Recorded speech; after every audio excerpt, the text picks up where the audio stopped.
ಪಕ್ಷದ ಮುಖಂಡ ಆದಂತ ನನ್ನ ತಮ್ಮ ಆದಂತ ರವಿ ಅವರು ಮಾತಾಡಬೇಕಂತ ಕೇಳ್ಬೋದು. ಎಲ್ರಿಗೂ ವಿನಂತಿಸಿಕೊಳ್ತೇನೆ. ಬಿಜೆಪಿ ಜಮೀರ್ ಅಹಮದ್ ಅವರ ನಾಯಕತ್ವದಲ್ಲಿ ಇವತ್ತು ಮನ್ಸೂರ್ ಅಲಿ ಖಾನ್ ಅವರು ನಮ್ಮ ಕಾಂಗ್ರೆಸ್ ಪಕ್ಷದ ಅಭ್ಯರ್ಥಿಯಾಗಿದ್ದಾರೆ. ಅವರ ಸೀರಿಯಲ್ ನಂಬರ್ 1. ನಮ್ಮ ಅಣ್ಣನ ನಾಯಕತ್ವದಲ್ಲಿ, ಜಮೀರ್ ಅಣ್ಣನ ನಾಯಕತ್ವದಲ್ಲಿ ನಮ್ಮ ಕಾಂಗ್ರೆಸ್ ಪಾರ್ಟಿಗೆ ಹೆಚ್ಚಿನ ರೀತಿ ಹೆಚ್ಚಾಗಿ ಮಾತಾಡಕ್ ಹೋಗಲ್ಲ. ತಮ್ಗೆಲ್ಲ ಗೊತ್ತೇ ಇದ್ದಂಗೆ ಕಾಂಗ್ರೆಸ್ ಪಕ್ಷದ ತಾವು ಇತಿಹಾಸ ತೆಗಿರಿ. ಚುನಾವಣೆ ಯಾವ್ಯಾವ ಬರ್ತದೆ ಅವಾಗ ಜನಗಳ ಮಧ್ಯದಲ್ಲಿ ಹೋಗಿ ನಮ್ಮ ಮತ ಕೇಳಬೇಕಾದ್ರೆ ನಮ್ಮ ಸಾಧನೆಯನ್ನ ತೋರಿಸಿ ನಮ್ಮ मत बीजेपी से लीडर से बोलता हूँ हमारे को मेहरबानी कर हमको ये अच्छे दिन नहीं चाहिए जो 2013 से पहले जो पुराने दिन जो थे ना हमारे को कांग्रेस की हुकूमत के अंदर वो दिन हमारे को वापस दे दो बच्चे हमारे वो दिन वापस दे दो। 15 लाख रुपए हर एक अकाउंट के अंदर डालूंगा, काला धन में लेके आऊंगा, हर अकाउंट के अंदर 15 लाख रुपए डालूंगा। 15 पैसे डाला ही नहीं गया। 140 करोड़ की हमारी आबादी है हिंदुस्तान के अंदर। 100 करोड़ पीसी मोहन मूर बारी तक ಗೆಲ್ಲಿಸಿದಿರಾ. ಚುನಾವಣೆ ಟೈಮಲ್ಲಿ ಬಿಟ್ಟು ಬೇರೆ ಟೈಮ್ ಯಾವಾಗ ನೋಡಿದೀವಿ ನಾವು, ಯಾವ ಬೆಳಪಸಿದರ್ ಯಾವಾಗ ನೋಡಿದೀವಿ ನಾವು.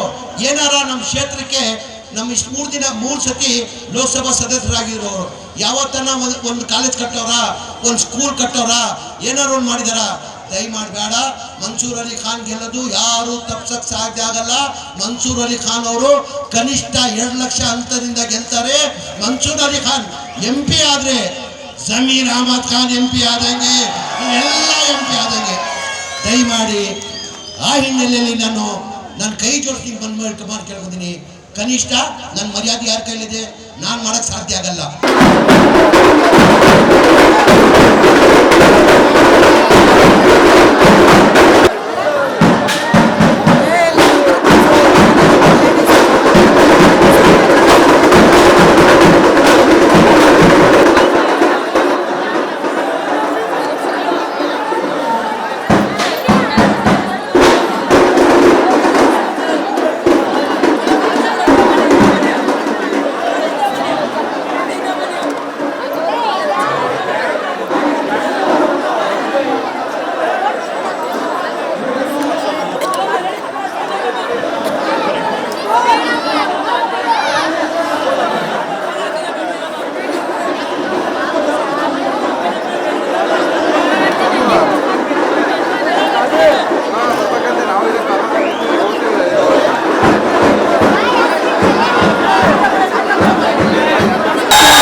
ಇಸ್ಲಾಂ ಧರ್ಮ ಆಮೇಲೆ ನಮ್ಮ ಪಕ್ಷ ನೋಡಿ ಯಾವಾಗ 2023 ಚುನಾವಣೆಯಲ್ಲಿ ಪ್ರಚಾರ ಏನಂತ ಘೋಷಣೆ ಮಾಡಿದ್ವಿ, ಮನೆಗೆ 2,000 ರೂಪಾಯಿ ಕೊಡ್ತೀವಿ, 5 kg ಅಕ್ಕಿ 10 kg ಕೊಡ್ತೀವಿ, ಆಮೇಲೆ 200 ಯೂನಿಟ್ವರೆಗೂ ಕರೆಂಟ್ ಫ್ರೀ ಕೊಡ್ತೀವಿ, ಹೆಣ್ಮಕ್ಳು ಎಲ್ಲ ಬಸ್ಸಲ್ಲಿ ಫ್ರೀ ಅಡ್ಡಾಡ್ಬೋದು ಅಂತ ಹೇಳ್ಬಿಟ್ಟು ನೋಡಿರ್ಬೋದು. ಇವತ್ತು ಜನ ಸಾಗರ ರೋಡ್ ಶೋಗೆ ಸೇರಿರ್ತಾವೆ ನೋಡಿರ್ಬೋದು. ನಾನು ಮೊನ್ನೆ ನಮ್ಮ ಮುಖಂಡರು ಕರೆಸಿ ಬರೀ ಕಾರ್ಯಕರ್ತರು ಒಂದು ರೋಡ್ ಶೋ ಮಾಡುವ ಅಂತ ಹೇಳಿದ್ದೆ ನಾನು. ಇವತ್ತು ನೋಡಿರ್ಬೋದು ಆ ಜನಸಾಗರ ಜನ ಬಂದಿರೋದು ನಾನು ನಿರೀಕ್ಷೆ ಇಟ್ಟಿರಲಿಲ್ಲ ಇಷ್ಟು ಮಟ್ಟಿಗೆ ಜನ ಬರ್ತಾರಂತ. ಕಾರಣ ಅಂದರು ಇಡೀ ರಾಜ್ಯದಲ್ಲಿ ಇಡೀ ದೇಶದಲ್ಲಿ ಒಂಥರ ಜನ ಬದಲಾವಣೆ ಬಯಸ್ತಾ ಇದ್ದಾರೆ. ನಮ್ಮ ಕ್ಷೇತ್ರದಲ್ಲೂ ಬದಲಾವಣೆ ಬಯಸ್ತಾ ಇದ್ದಾರೆ. ಕಾರಣ ಅಂದರೆ PC ಮೋಹನ್ ಅವರು 3 ಬಾರಿ MP ಆಗಿದ್ದರು. ಅವರು ಚುನಾವಣೆ ಟೈಮಲ್ಲಿ ಬರ್ತಾರೆ, ಚುನಾವಣೆ ಆದಮೇಲೆ ಮಾಯ ಆಗಿ 5 ವರ್ಷ ಆದಮೇಲೆ ಬರೋದು. ಆ ಕಾರಣಕ್ಕೆ ಜನ ಬದಲಾವಣೆ ಬಯಸ್ತಾರೆ. ಮನ್ಸೂರ್ ಅಲಿ ಖಾನ್ ಬಗ್ಗೆ ಒಳ್ಳೆ ಅಭಿಪ್ರಾಯ ಇದೆ. ಕಾರಣ ಅಂದರೆ ಅವರು ಎಜುಕೇಷನಲ್ ಫೀಲ್ಡಲ್ಲಿದ್ದಾರೆ. ಹಾಗಾಗಿ ಅವ್ರಿಗೂ ಒಂದು ಅವಕಾಶ ಕೊಡು ಅಂತ ಜನ ತೀರ್ಮಾನ ಮಾಡಿದ್ದಾರೆ. ನನ್ನ 100% ವಿಶ್ವಾಸ ಇದೆ ಈ ಬಾರಿ ಮನ್ಸೂರ್ ಅಲಿ ಖಾನ್ ಅವರು 2 ಲಕ್ಷ ಅಂತರಲ್ಲಿ ಗೆಲ್ತಾರಂತ ವಿಶ್ವಾಸ ಇದೆ.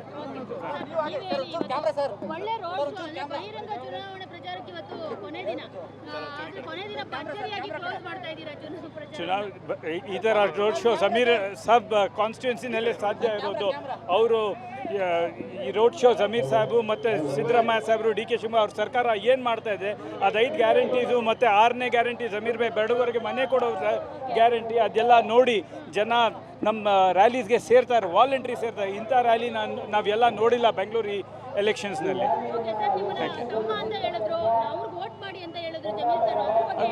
ಜಮೀರ್ ಭಾಯ್ ನಮ್ಮ ಅಣ್ಣ, ಜಮೀರ್ ಭಾಯ್ ನಮ್ಮ ಲೀಡರು. ಸೊ ಜಮೀರ್ ಭಾಯ್ ಏನು ಹೇಳ್ತಾರೆ ಇಲ್ಲಿ ನಾವೆಲ್ಲ ಮಾಡ್ತೀವಿ. ಕಾಂಗ್ರೆಸ್ ಪಕ್ಷಕ್ಕೆ ಶಕ್ತಿ ಕೊಡ್ತೀವಿ. Thank you.